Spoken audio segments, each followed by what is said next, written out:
Don't touch that dial. Randy's Old Time Radio Show presents... Ladies and gentlemen, the element of suspense is so vital to our story tonight that our sponsors, the makers of Pabst Blue Ribbon Beer, are omitting their usual commercial message during the intermission between the acts so that our play will go uninterrupted from spooky start to spooky finish.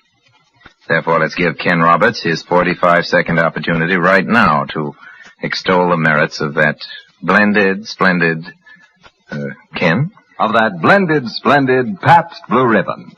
Those two words tell the whole flavor story. You see, every single drop of Pabst Blue Ribbon is the happy result of blending, the full flavor blending of never less than 33 fine brews. That's right. Never less than 33 fine brews blend their individual taste tones to give you that splendid flavor. Not too light, not too heavy, but fresh, clean, sparkling, with the real beer taste coming through just the way you like it. Friends, these days, when your dealer is occasionally unable to supply you with all the Pabst Blue Ribbon you'd like, please keep on asking. For every single bottle you do get will live up to the same high standards of quality and taste. Yes, every bottle will be, as always, blended, splendid Pabst Blue Ribbon. And now, Mr. Wells. We of the Mercury reckon that a story doesn't have to appeal to the heart, it can also appeal to the spine. Sometimes you want your heart to be warm, sometimes you want your spine to tingle. Well, the tingling, it's to be hoped, will be quite audible as you listen tonight to a classic among radio thrillers. Its author is one of the most gifted of all the writers who've ever worked for this medium, Lucille Fletcher, who wrote the greatest single radio script ever written. Sorry, wrong number. The title of this, her terrifying little tale of Gru for this evening, is another spine tingler by name The Hitchhiker.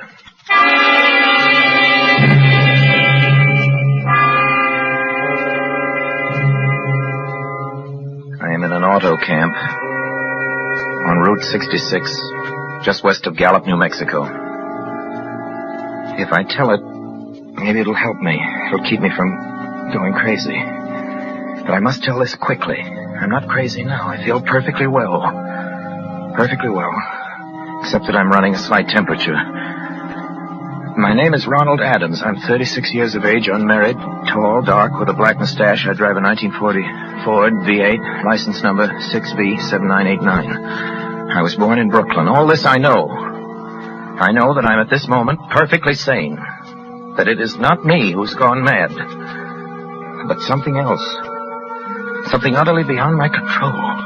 But I must speak quickly. At any moment, the link with life may break. This may be the last thing I ever tell on Earth. The last night I ever see the stars.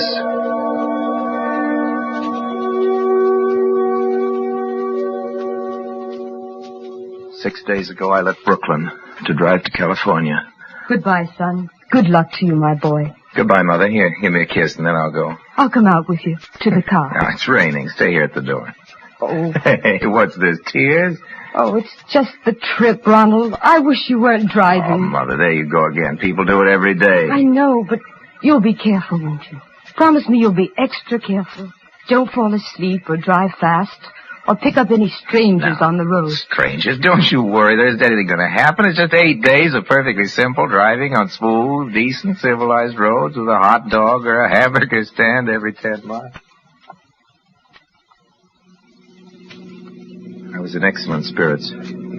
Drive ahead. Even the loneliness seemed like a lark. But I reckoned without him. Crossing Brooklyn Bridge that morning in the rain, I saw a man leaning against the cables. He seemed to be waiting for a lift. There were spots of fresh rain on his shoulders. He was carrying a cheap overnight bag in one hand. He was thin, nondescript, with a cap pulled down over his eyes. He stepped off the walk, and if I hadn't swerved, I'd have hit him. I almost did.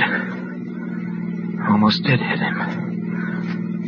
Now, I would have forgotten him completely, except that just an hour later, while crossing the Pulaski Skyway over the Jersey Flats, I saw him again. At least he looked like the same person. He was standing now with one thumb pointing west. I couldn't figure out how he got there, but I thought maybe one of those fast trucks had picked him up, beat me to the skyway, and let him off. I didn't stop for him.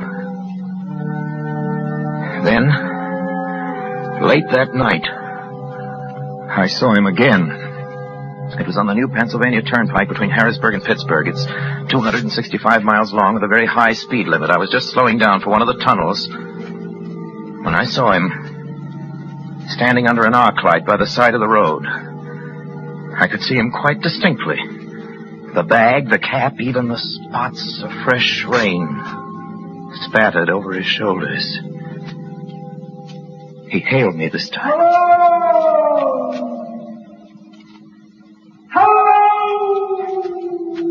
I stepped on the gas like a shot. That's lonely country through the Alleghenies, and I had no intention of stopping. Besides, the coincidences, or whatever it was, gave me the willies. I stopped at the next gas station. Yes, sir. Fill her up, will you? Check your oil? No, thanks. Nice night, ain't it? Yes, it hasn't been raining here lately, has it? Not a drop of rain all week. Oh, no? I suppose that hasn't done your business any harm. Well, people drive through here all kinds of weather. Mostly business, though. Ain't many pleasure cars out in the turnpike this season of the year. I guess not. What about hitchhikers? Hitchhikers here? Why, what's the matter? Don't you ever see any? A guy'd be a fool to start out to hitchhike on this road. Look at it. Then you never see anybody? No. Maybe they get a lift before the turnpike starts. I mean, you know, just before the toll house. But then it's a mighty long ride. Most cars wouldn't pick up a guy for that long a ride. This is pretty lonesome country here, mountains and woods. Yeah. Hey, you ain't seen nobody like that, have you? Oh, no, it's just a technical question. Oh, I see. Well, that'll be $1.49 with the tax.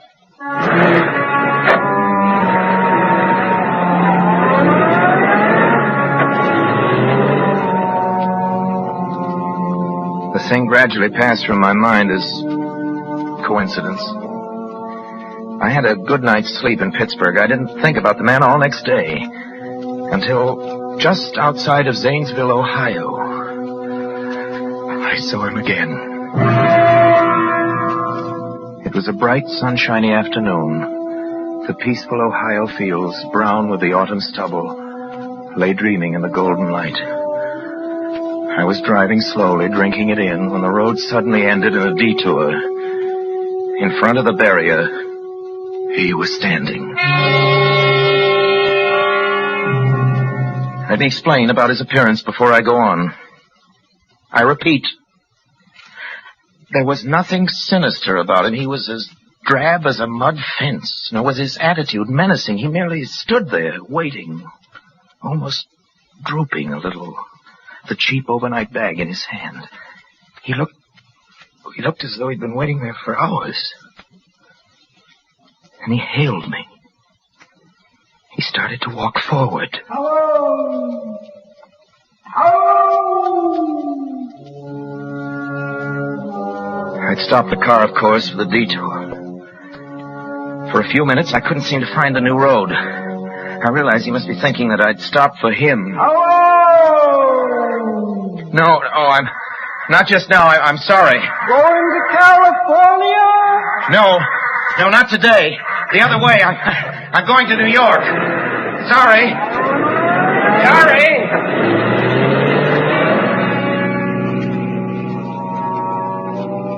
After I got the car back onto the road again, I felt like a fool.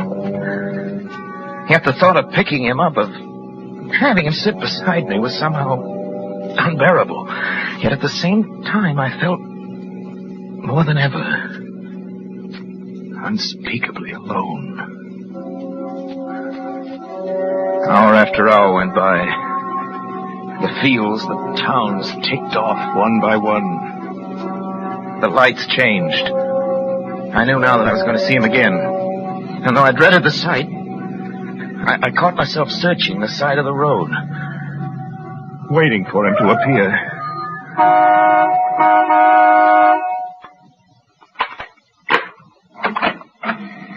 Yep. What is it? What you want? You sell sandwiches and pop here, don't you? Yep, we do. In the daytime. But they close up for the night. I know, but I was wondering if you could possibly let me have a cup of coffee. Black coffee. Not at this time of night, mister. My wife's a cook and she's in bed. Well, now, listen, just a minute ago there was a man standing here, right beside here, and he was a suspicious-looking man. Henry? Who is it, Henry? It's nobody, Mother. Just a fella thinks he wants a cup of coffee.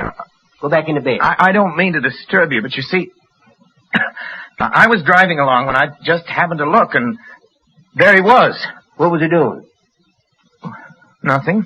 You've been hitting a bottle. That's what's the matter with you. You got nothing better than do than wake decent folk out their hard-earned sleep. Now get going. Go on. But he looked as though he was going to rob you. I ain't got nothing in this stand to lose. Now on your way before I call out Sheriff Folks.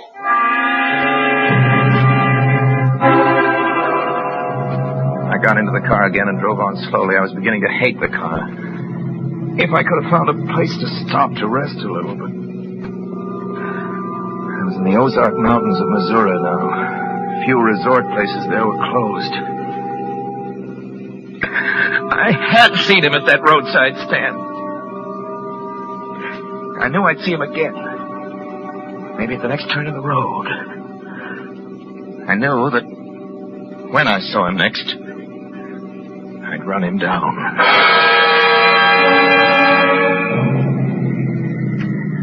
But I didn't see him again until late the next afternoon. I'd stopped the car at a sleepy little junction just across the border into Oklahoma. Let a train pass by when he appeared. Across the tracks. He was leaning against a telephone pole.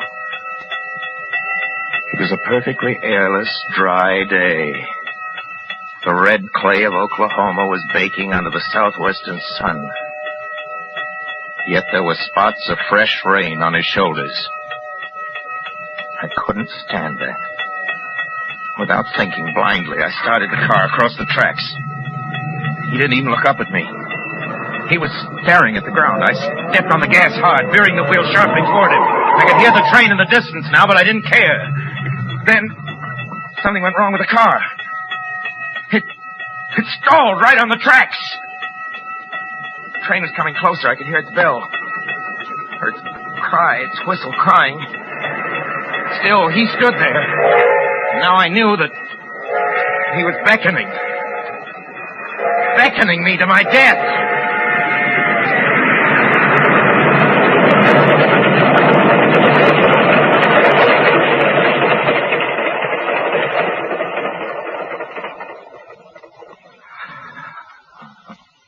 Well, I frustrated him that time.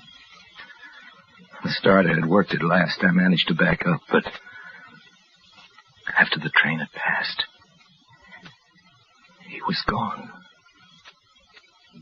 I was all alone in the hot, dry afternoon.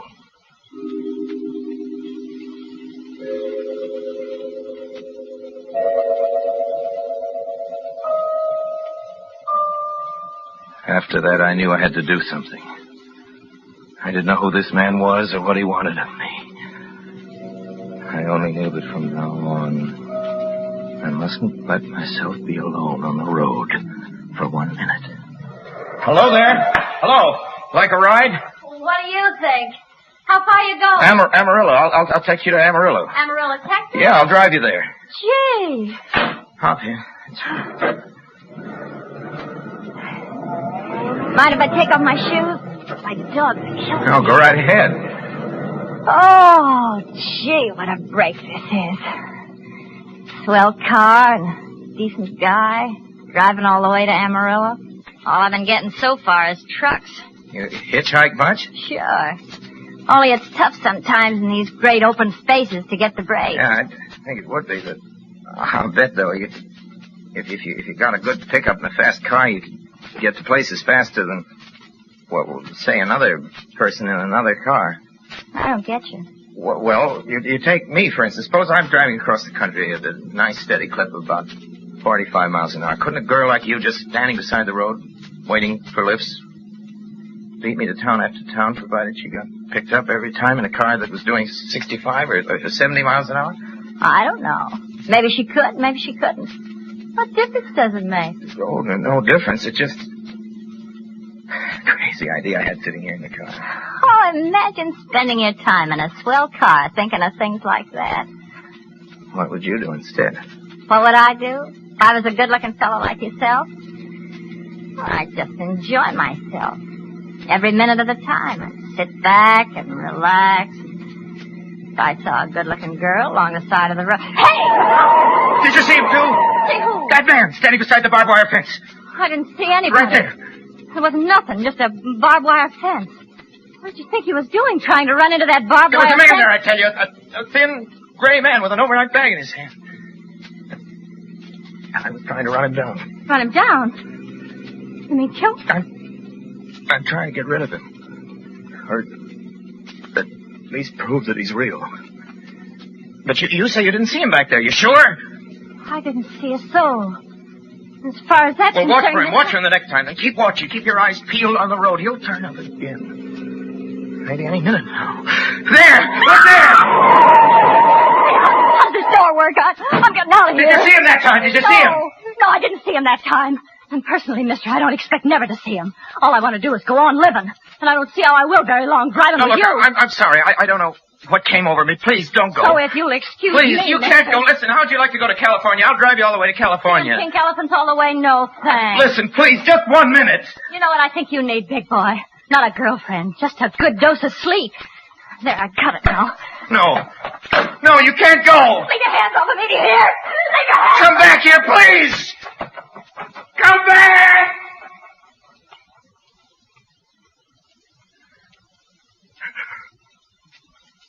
She ran from me. As if I was some kind of monster. A few minutes later, I saw a passing truck pick her up. I knew then that I was utterly alone. I was in the heart of the great Texas prairies. There wasn't a car on the road after the truck went by. Trying to figure out what to do, how to get hold of myself. If I could find a place to rest, or even if I could sleep right here in the car. Just a few hours. And sleep. Just along the side of the road. I was getting my winter overcoat out of the back seat to use as a blanket. Just as a blanket. When I saw him coming toward me. Coming toward me. Emerging from the herd of moving steer. I didn't wait for him to come any closer. Maybe I should have spoken to him then. Fought it out then and there, for now he began to be everywhere. Whenever I stopped, even for a minute, for gas, for oil, for a drink, a pop, a cup of coffee, a sandwich, he was there. I saw him standing outside the auto camp in Amarillo that night when I dared to slow down. He was standing near the drinking fountain, a little camping spot just inside the border of New Mexico. He was waiting for me outside the Navajo reservation where I stopped to check my tires. I saw him in Albuquerque where I bought 10 gallons of gas. I was afraid now. Afraid to stop. I began to drive faster and faster. I was in lunar landscape now. The great arid mesa country of New Mexico. I drove through it with the indifference of a fly crawling over the face of the moon.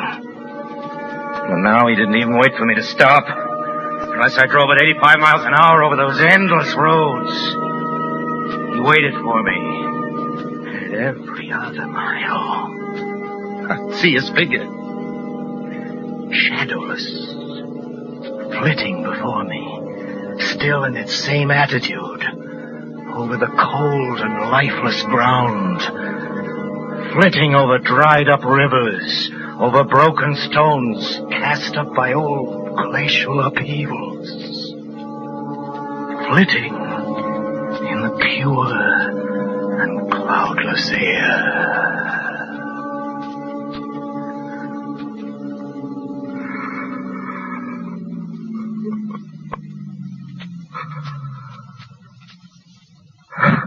Beside beside myself when I finally reached Gallup, New Mexico this morning. There's an auto camp here. It's cold. Almost deserted this time of year. I went inside and asked if there was a telephone. I had the feeling that if I could speak to somebody familiar, somebody that I loved, I could pull myself together. Number, please. Long distance. Thank you. This is long distance. I'd like to put in a call to my home to Brooklyn, New York. I'm Ronald Adams. The number is Beechwood 9970. Thank you. Thank you. What is your number? My number? It's 312.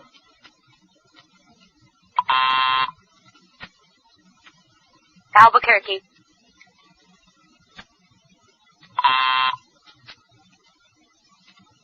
New York for Gallup. New York. Gallup, New Mexico, calling Beechwood 9970. I'd read somewhere that love could banish demons. It was in the middle of the morning. I knew Mother'd be home. I pictured her tall, white-haired, in her crisp house dress going about her tasks. It would be enough, I thought, just to hear the even calmness of her voice.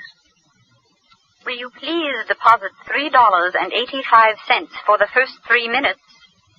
When you have deposited $1.50, will you wait until I have collected the money?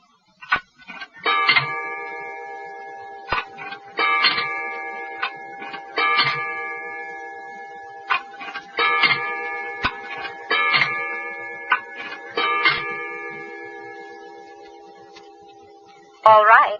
Deposit another $1.50.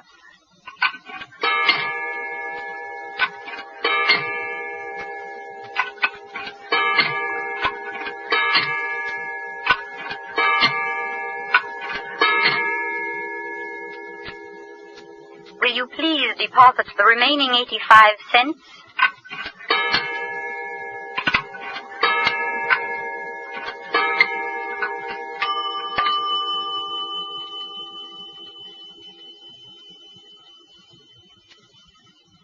Ready with Brooklyn. Go ahead, please. Hello? Mrs. Adams' residence. Hello? Hello, Mother? This is Mrs. Adams' residence. Who is it you wish to speak to, What? please? Who's this? This is Mrs. Whitney. Mrs. Whitney? I don't know any Mrs. Whitney. Is this Beechwood 9970? Yes. Where's my mother? Where's Mrs. Adams? Mrs. Adams is not at home. She's still in the hospital. The hospital? Yes. Who is this calling, please? Is it a member of the family? What's she in the hospital for? She's been prostrated for 5 days. A nervous breakdown.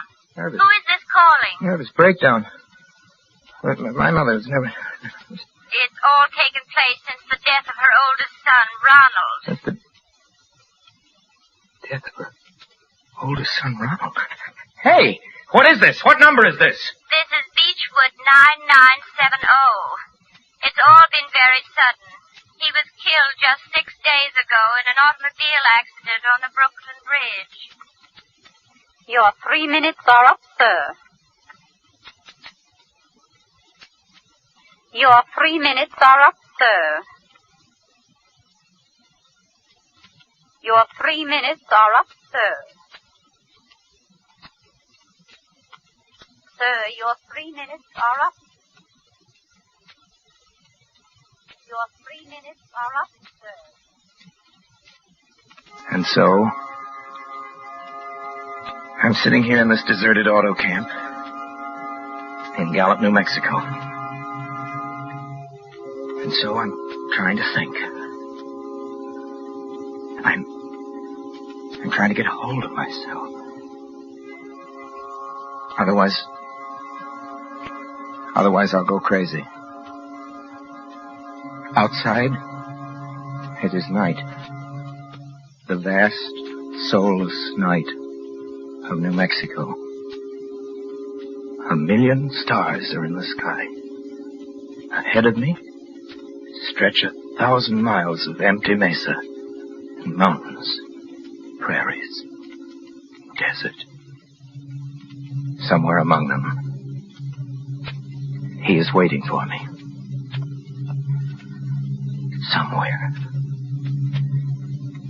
Somewhere I shall know who he is and who I am.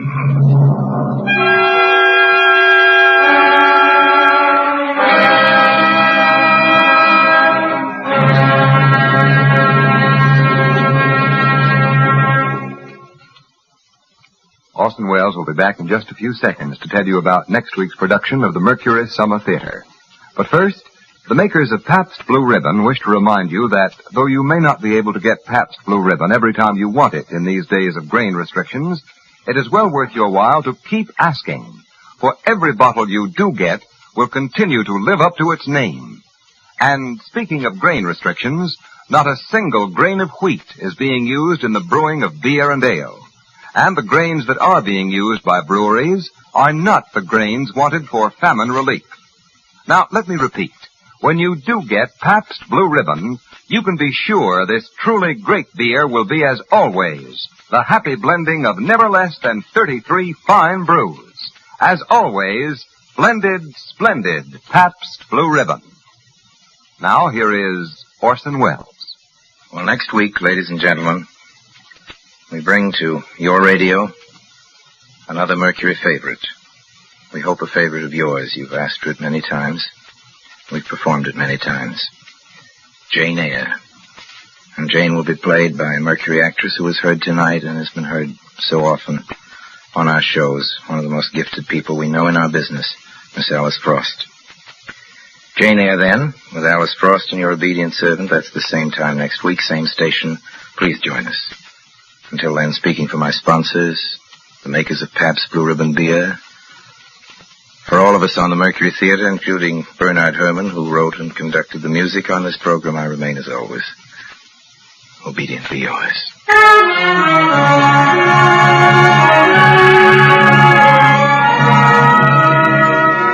More than one-half of all our nation's workers make their living in the food industry or a related field. One of the largest groups in the food industry are the grocers. Next week in Chicago, the National Association of Retail Grocers, which represents more than 500,000 retailers, is holding its first post-war convention, at which problems of food distribution will be discussed and new ideas and methods will be worked out to better serve its customers. The makers of Pabst Blue Ribbon Beer salute the grocer, who is doing his very best under trying conditions to keep America well fed. This program came to you through the courtesy of the Pabst Brewing Company of Milwaukee, Wisconsin, makers of blended, splendid Pabst Blue Ribbon. This is CBS, the Columbia Broadcasting System.